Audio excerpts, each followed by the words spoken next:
procrastination of the inevitable is futility itself.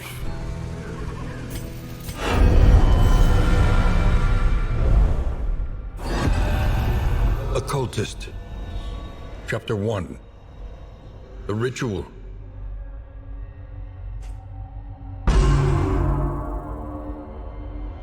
On certain portentous evenings carefully selected for their astrological potency, he would gather his devotees around the ancient onyx table, and joining hands with them, would send his spirit out into the void.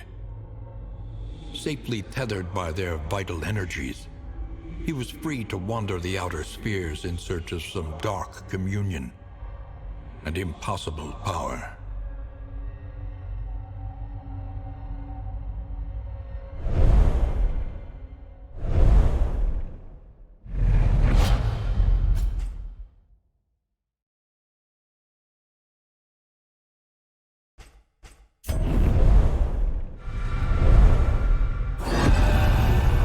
Chapter 2, A Door in the Desert.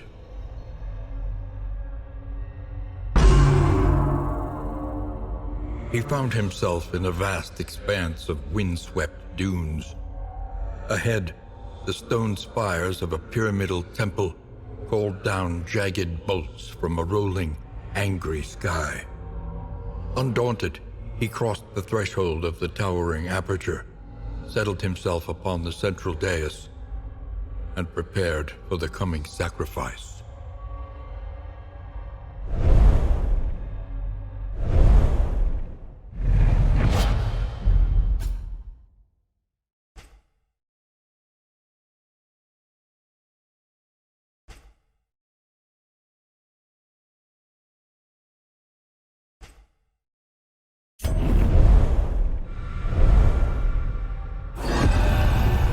Chapter 3, Some Parts Must Die.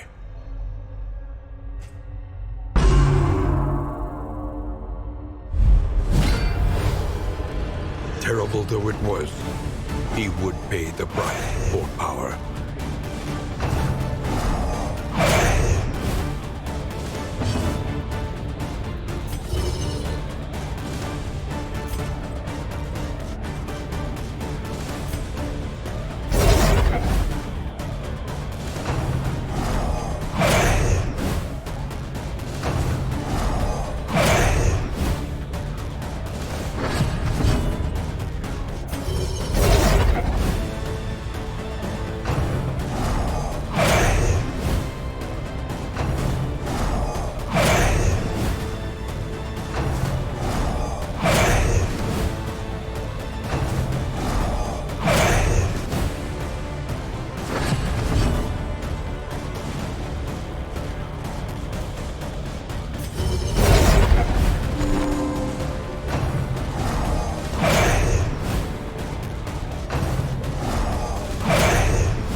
emptiness in him called out across boundless gulfs of unknown space.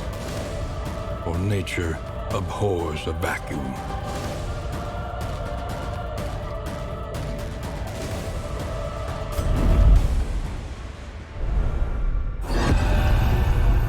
Chapter 4. The Guest.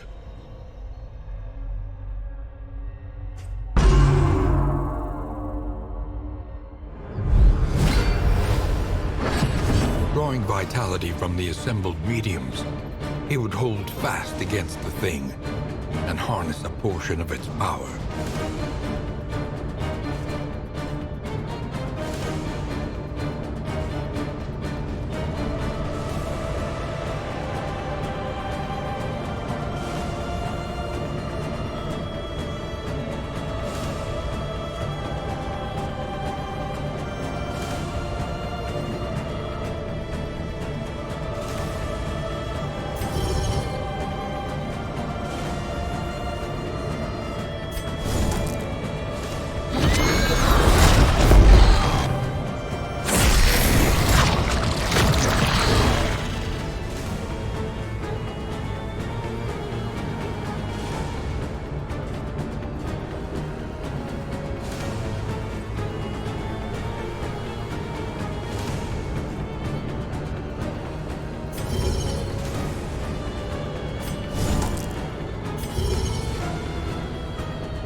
Anxiety foments insidious fears.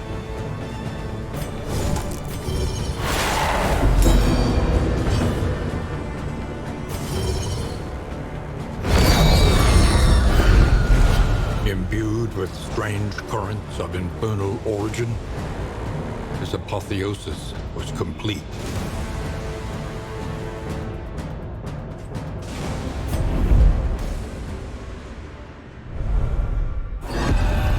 Chapter 5. An Eternal Flame.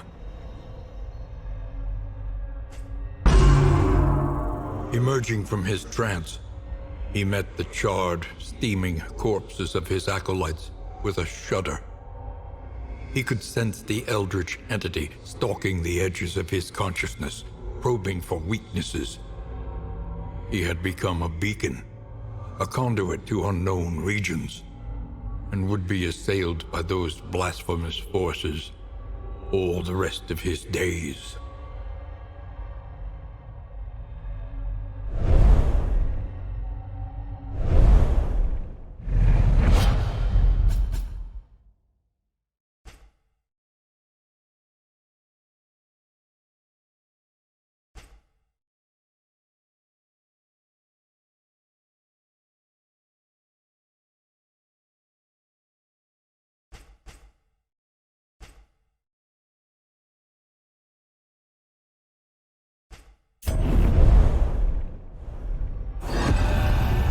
Plague Doctor. Chapter 1. The Good Student.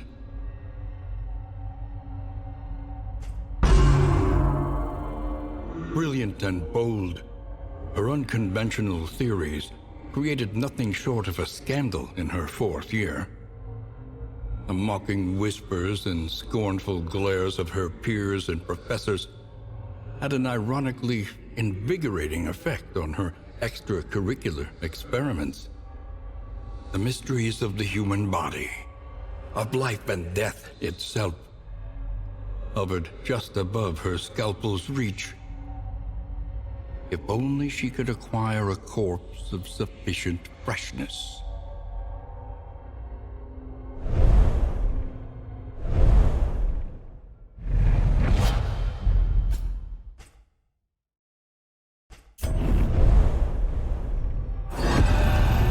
Chapter 2. Head of the Class.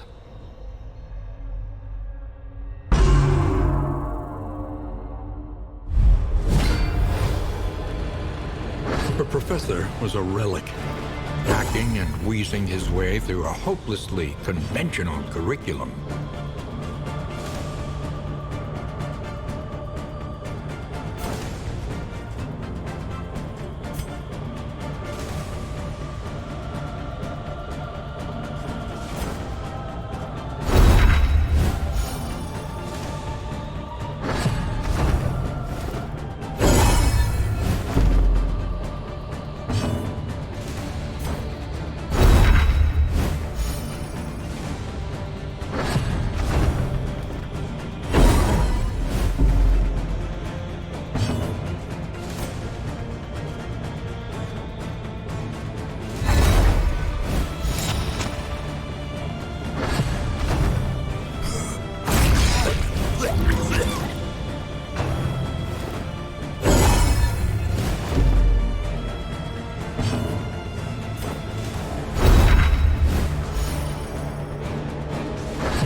She delighted in the combative debate, and behind her bookish glasses, reveled in their outrage and confusion.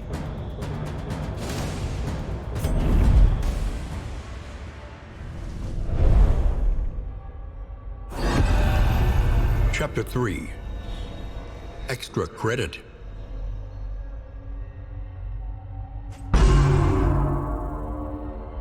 By the second semester, her research was at a critical point, and regular supply raids of the university laboratories had become necessary.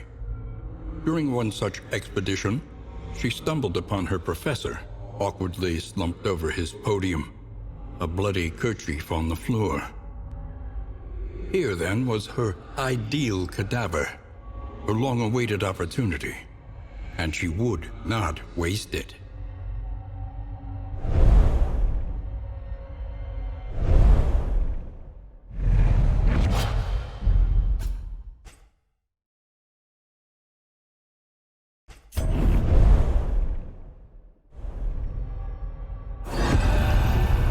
Chapter 4. Failing Grade.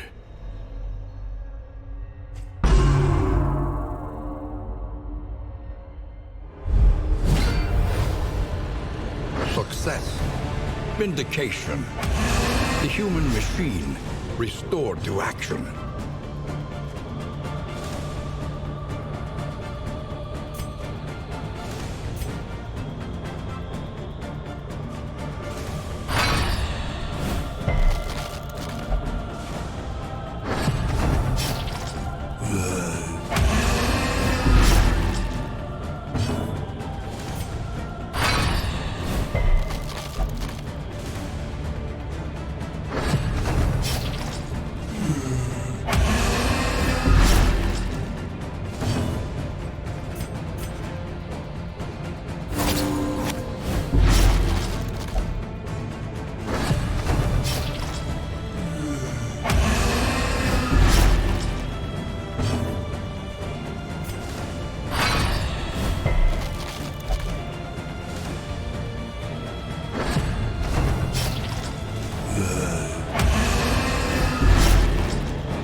The shrieking and wailing was horrible. But the silence that followed was even worse.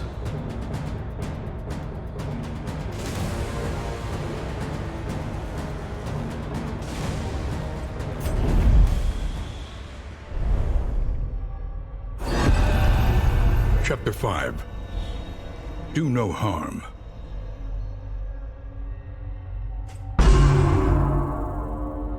Disposal of the body was a procedural affair. A carboy of acid would dissolve the thing and no evidence would remain. In the weeks that followed, however, she found herself unable to focus, sitting motionless at her desk, paralyzed by the ceaseless wailing that reverberated in her mind.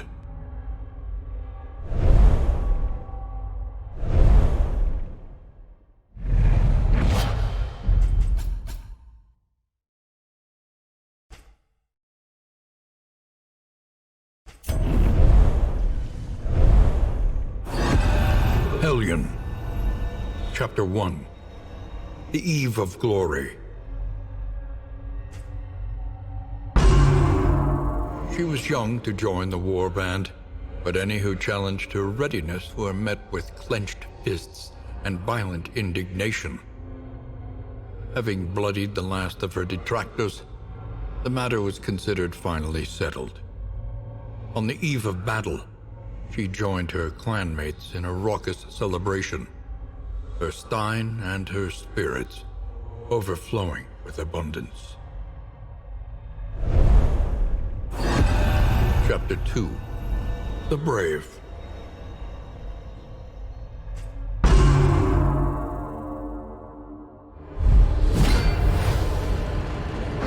She was the tip of the spear, poised to sunder the enemy line, to live forever in the songs of her people.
entire life spent in preparation.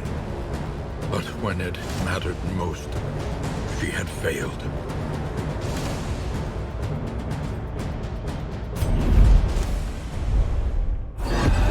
Chapter 3. Night in the Woods. As the advancing army moved on, she huddled tightly in the tree's clammy roots, hoping to be somehow swallowed up into the earth. At dawn, she woke tormented by the exuberant cries of carrion crows, come to feast upon the corpses of her kin. When at last she stirred, the scavengers took flight, repulsed by the sight of this undeserving revenant.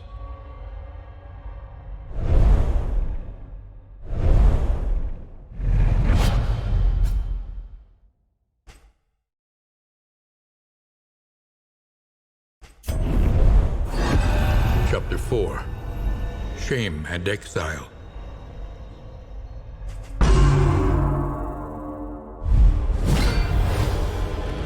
She had shunned a warrior's death, and her cowardice would be impugned.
Cast her out.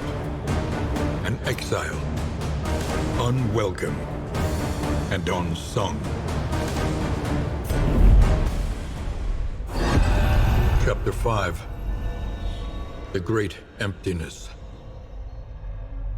Alone and untethered, she wandered the countryside, fighting for sport and soaking her wounds in wine. She sought death at every turn, desperate for a second chance to prove her mettle. But it seemed even that terrible wraith had forsaken her.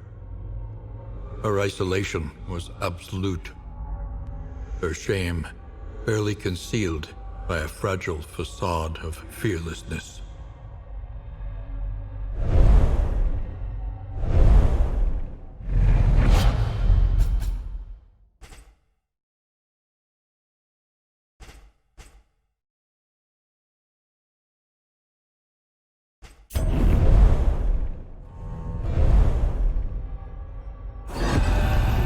Leper.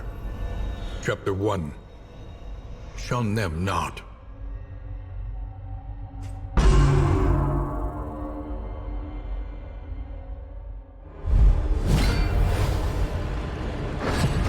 Despite the protestations of his royal advisors, he would visit with the sick and dying, providing them what comfort he could.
ailing and infirm, were far less repulsive to him than the venomous whispers of his scoffing entourage.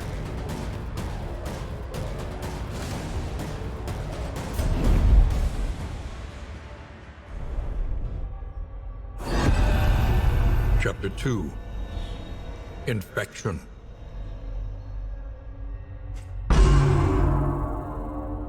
Early signs could be ignored or concealed, but soon a reality was inescapable. Whether by some affliction of lineage or by direct transmission, symptoms of incurable disease began to openly manifest themselves. Racked with pain, he summoned doctors and aides from the farthest reaches of his lands, all of whom concluded the worst. The king was dying.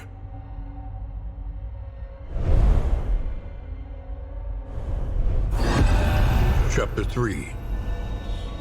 Treason. Sedition, like any illness, spreads slowly. Rotten with a cynical opportunism born of long-standing entitlement, the scheming circle of advisors drafted mutinous plans. Though bedridden, he had long since divined their intent and feared the disastrous results of their would-be rule. Summoning his blacksmith and his strength, he hoisted his blade and rose to meet the coming threat.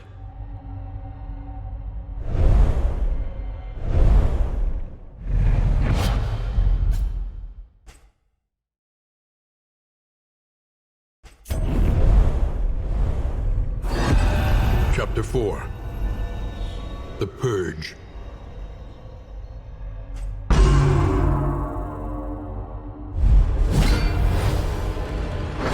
He had shown his compassion.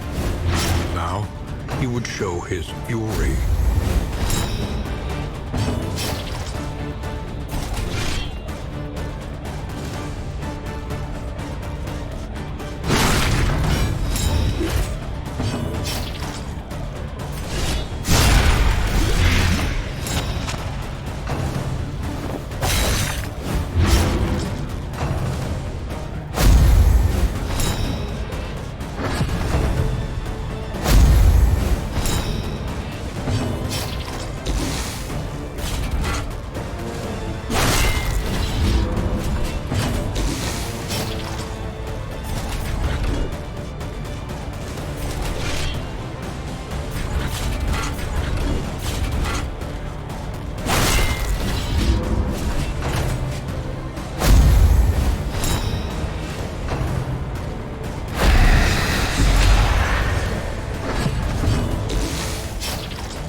Slow suffering begins.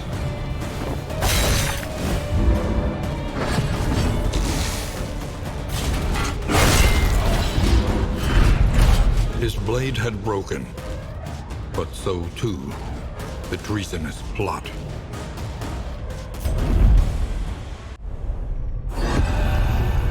Chapter 5. A beautiful view. Satisfied that the spirit of his benevolent tenure would endure, He abdicated the throne.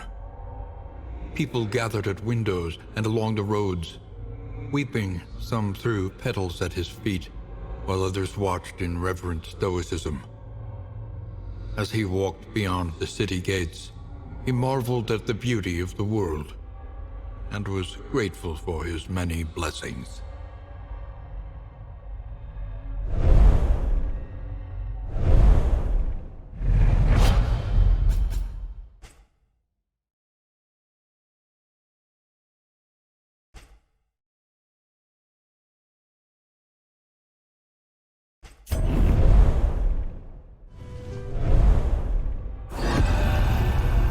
Highwayman. Chapter 1. Freedom.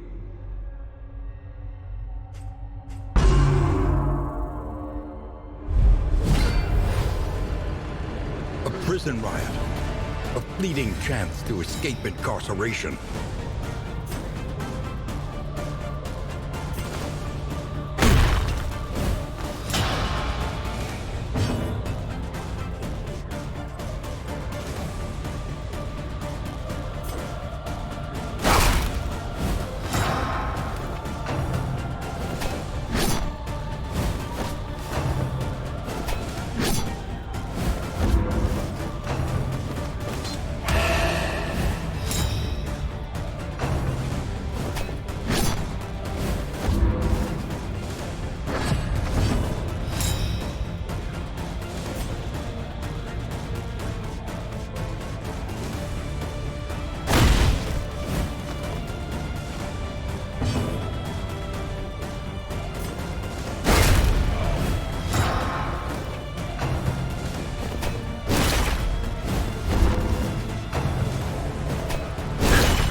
would be a fugitive, a hunted man, but a free one nonetheless.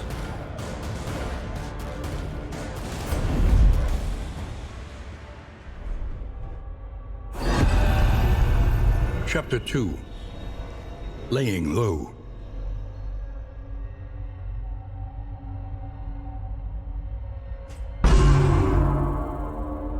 Harried by a pursuing garrison, he took refuge in the fetid canals of the city.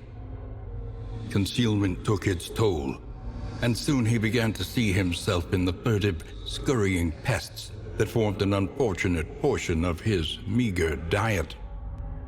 Freedom, once so fondly imagined, had become a vortex of degradation.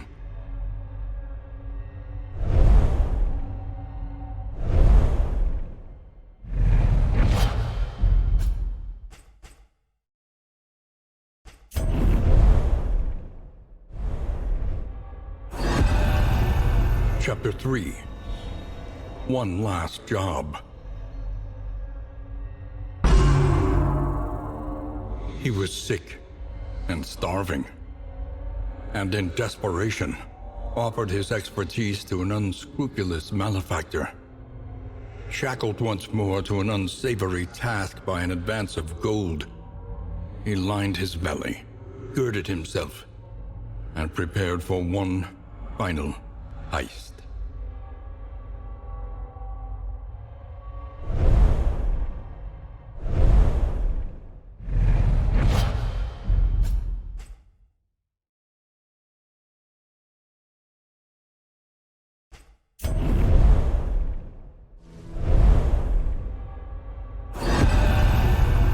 Chapter 4.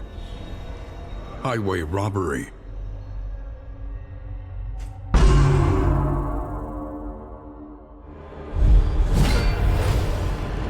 The stagecoach arrived, and he set himself to the business of bloodshed and robbery.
Steady yourself.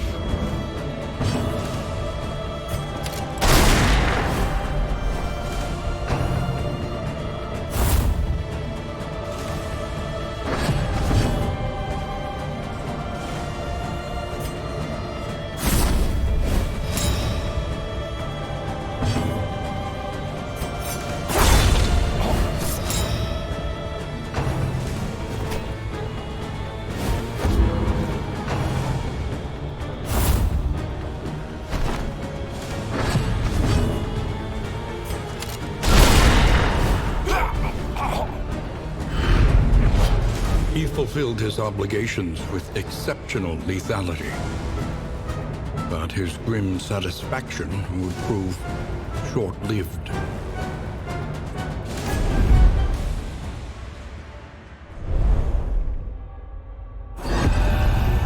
Chapter 5. Shackled. The lifeless bodies of a woman and child, horribly mutilated by errant gunfire, stared spectrally through the remnants of the coach door. Arrested by the ghoulish sight, he felt the cold chains of remorse tighten around his heart. Guilt was a pursuer he could never outrun, a prison he would never escape.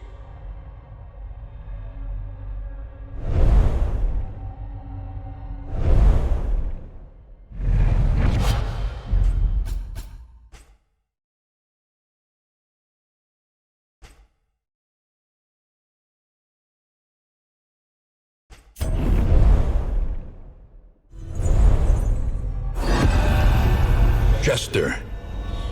Chapter 1. Some strange melody.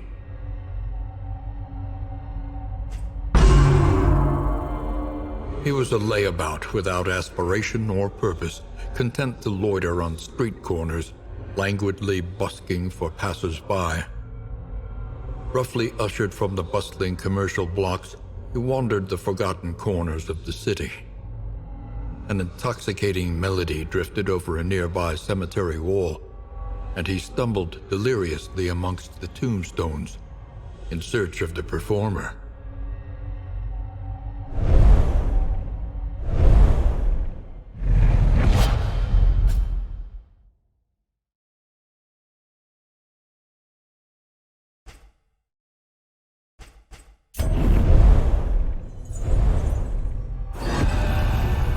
Chapter 2. Music of the Night.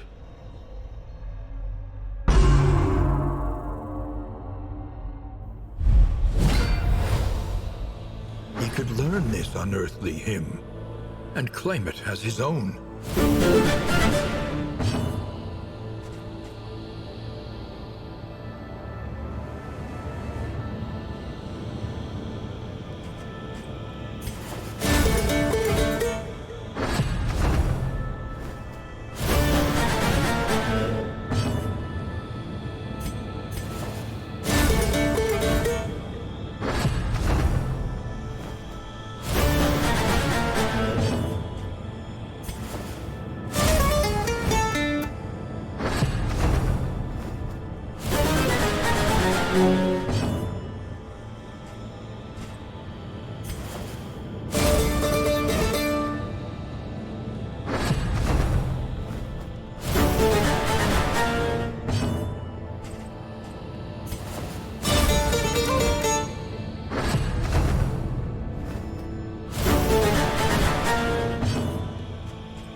Ambition, so long dormant within him, had been roused.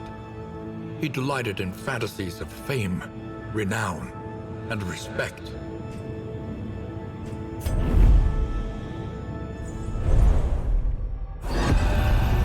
Chapter 3. Play to the crowd.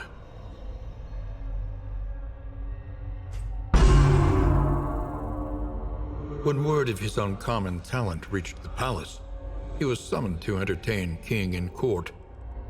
Anticipating an historic performance and enthused adulation, he was stunned to find himself instead the object of their debased ridicule.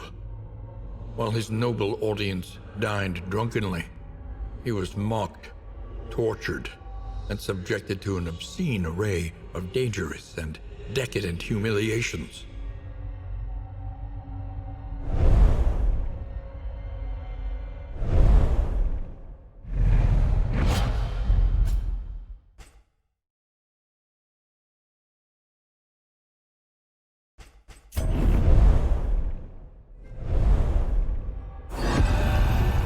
Chapter 4. A Dark Song.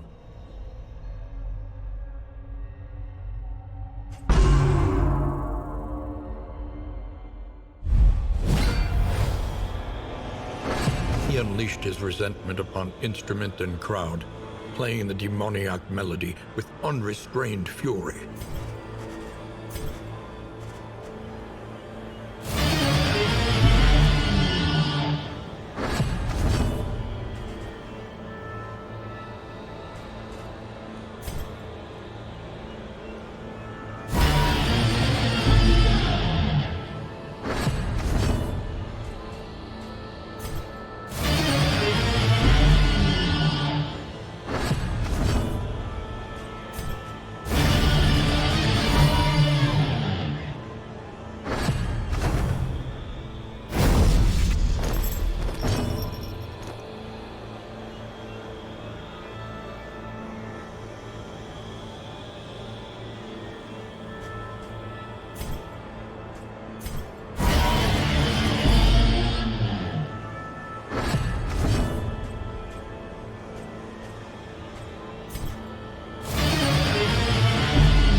This was the Song of the Dead, and it had exacted a fitting tribute.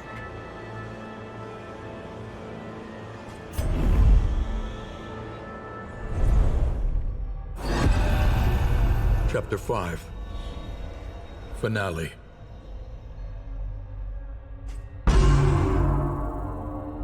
Bowing low, he basked in the echoing applause of dripping blood.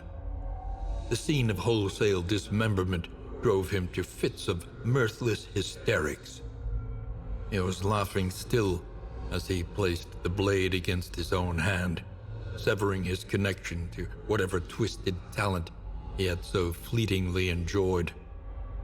Aimlessly, he drifted from the hall, humming broken bars of a discordant melody he could not quite remember.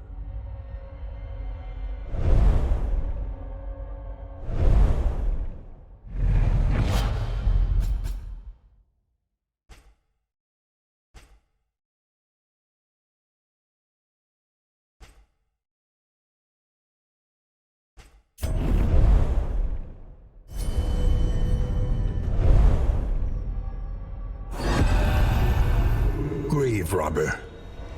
Chapter 1. Luxury's Lap.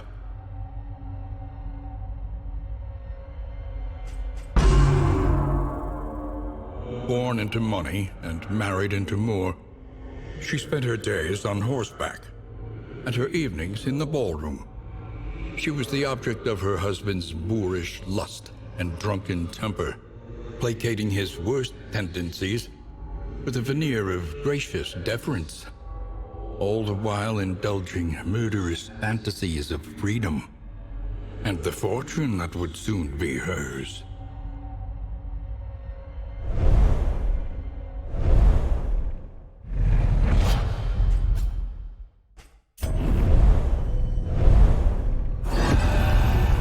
Chapter 2.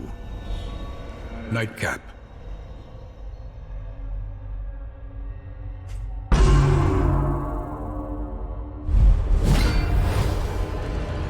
Night after night of disrespect and abuse, enough was enough.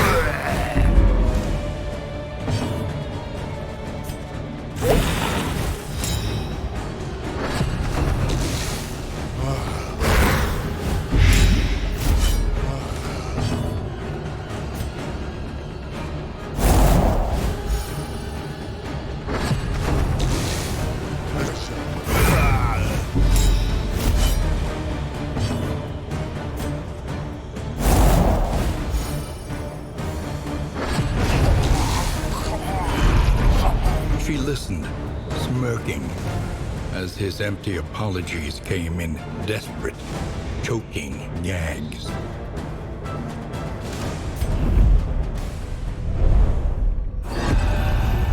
Chapter 3.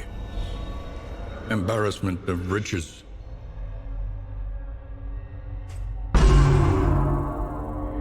Years of decadence and financial mismanagement had left the estate in staggering debt.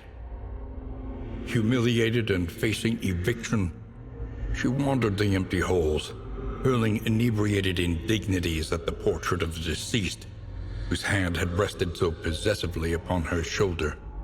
A gleam of gold on that painted paw reminded her that his rings were unaccounted for, and must have been buried with him.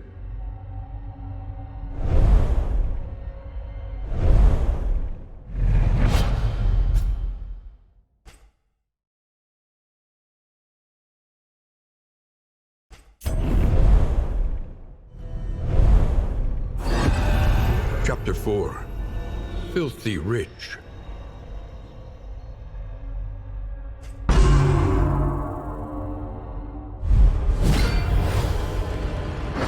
To preserve her social standing, she would pilfer the rings from his fingers, the gold from his teeth.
in exhilaration, the glint in her eyes outshining the fistful of ill-gotten gains.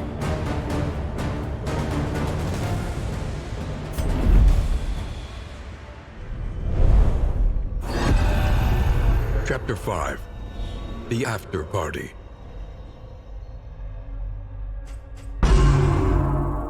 Armed officials dispatched to oversee the eviction were shocked to find the front doors listlessly ajar. The lavish carpets were lousy with dirt and leaves. A heap of heirlooms gleamed on the ballroom floor, rings and brooches in a careless pile. The lady of the manor, however, was nowhere to be found.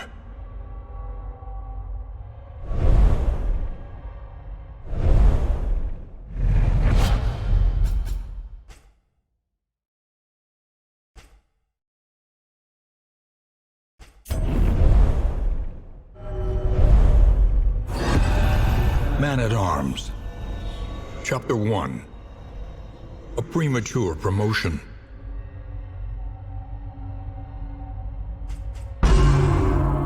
The politics of a military career are perhaps as treacherous as war itself. Though untested in combat, his acumen for advancement was unmatched. Through a dubious campaign of influence and intimidation, he had at last claimed a coveted command, and was eager to bask in the glory of the victories that were sure to come.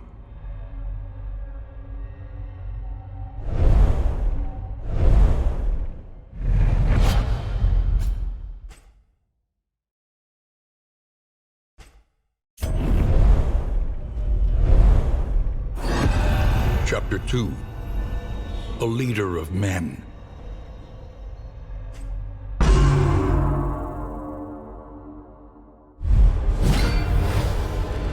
Behold the conquering general, marching his men to victory.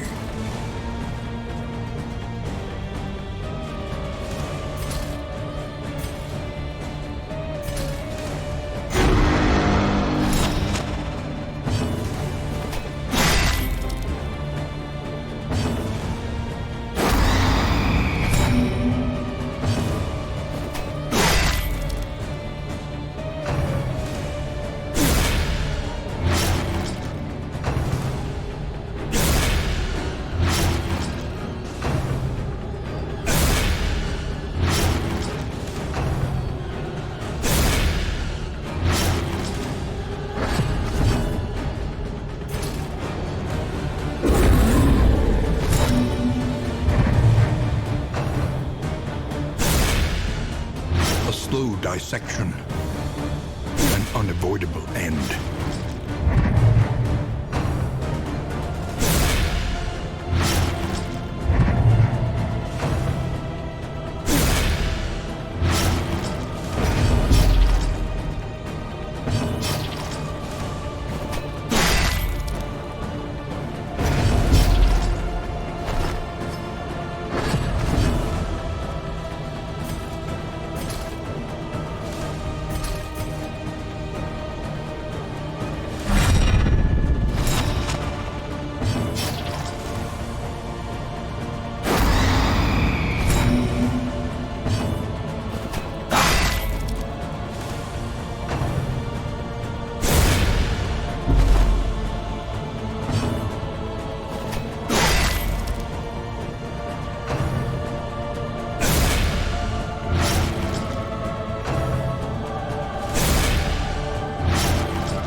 A massacre. A complete and total failure of command.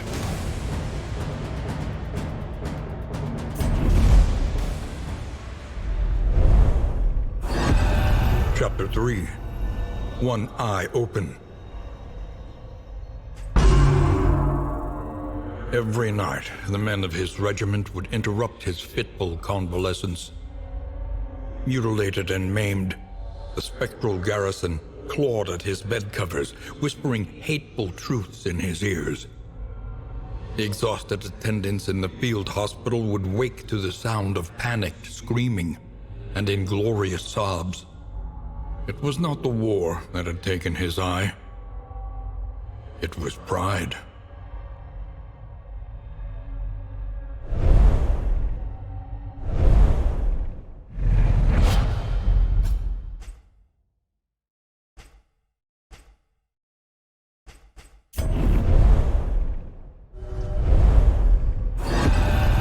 Chapter 4. Ghosts of the Past.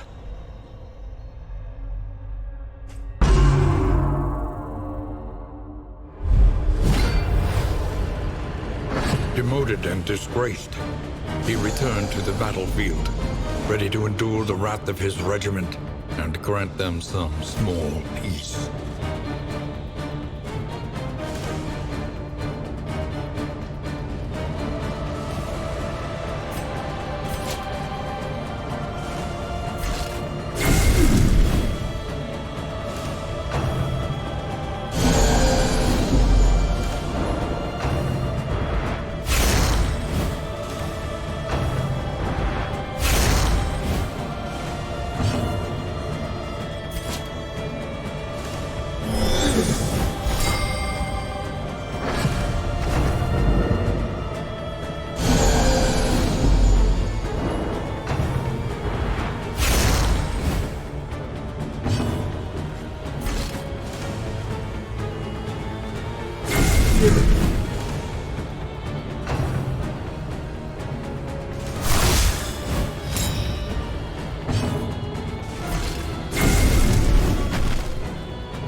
Steady yourself.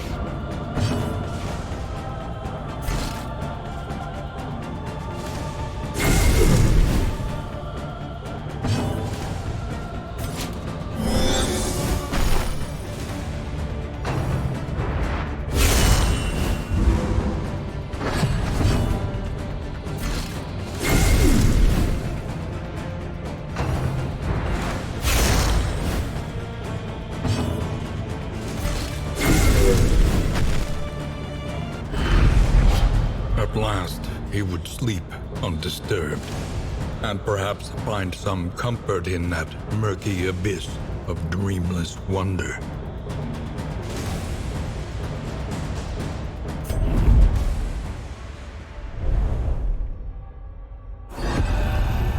Chapter 5. In the Trenches.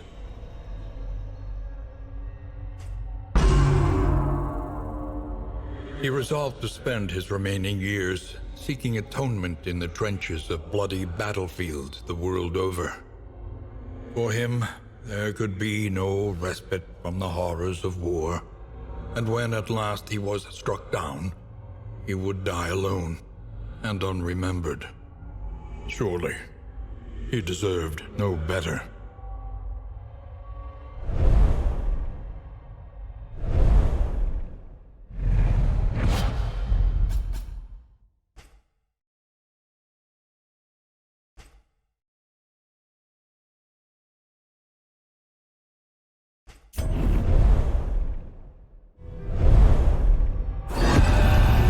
Runaway.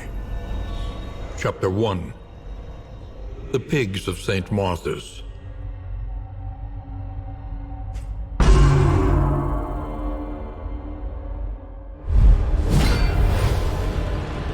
Her pious caretakers had marked her for the last time.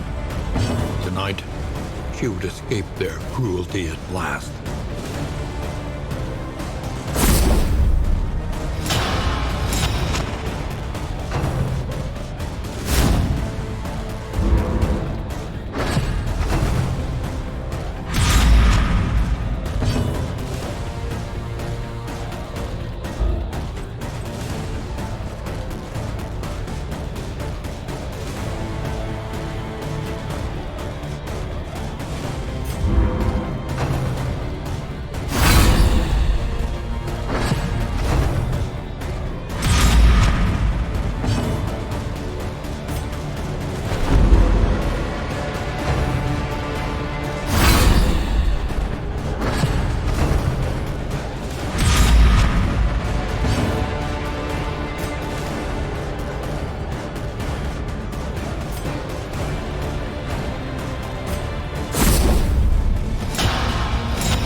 ran blindly into the rain, the squeals of the pursuing sisters lost in the howling wind.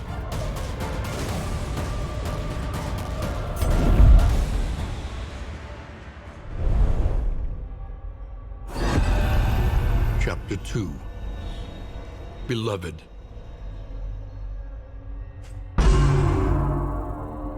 Good fortune is a rare and wondrous thing. She straggled from place to place, drenched and hungry, until a kindly woodsman and his wife happened upon her. Childless themselves, they welcomed her into their home, where she warmed herself in the glow of their hearth and hearts.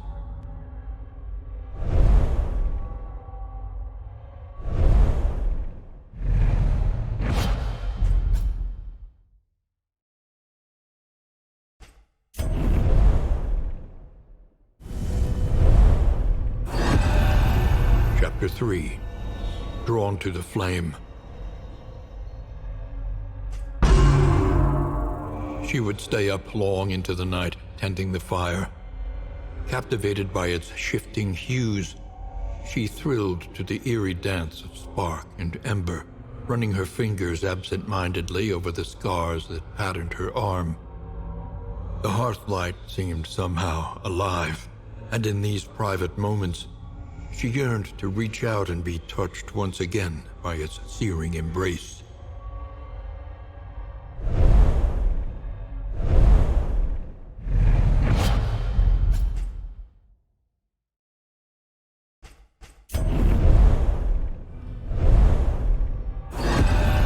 Chapter 4. Burnt Offering.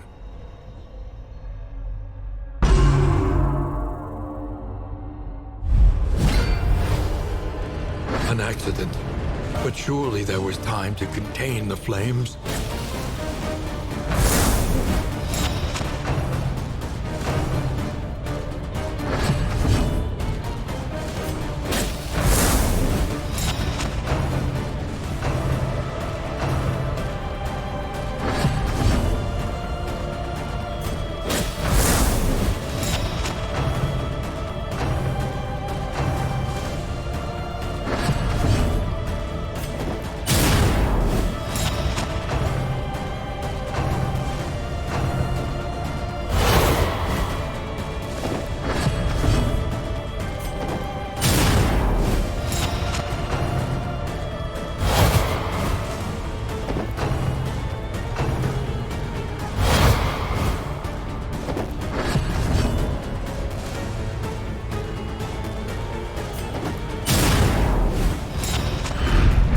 The walls were alight.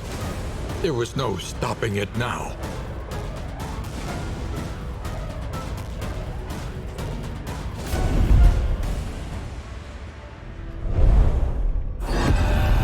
Chapter 5. Ashes.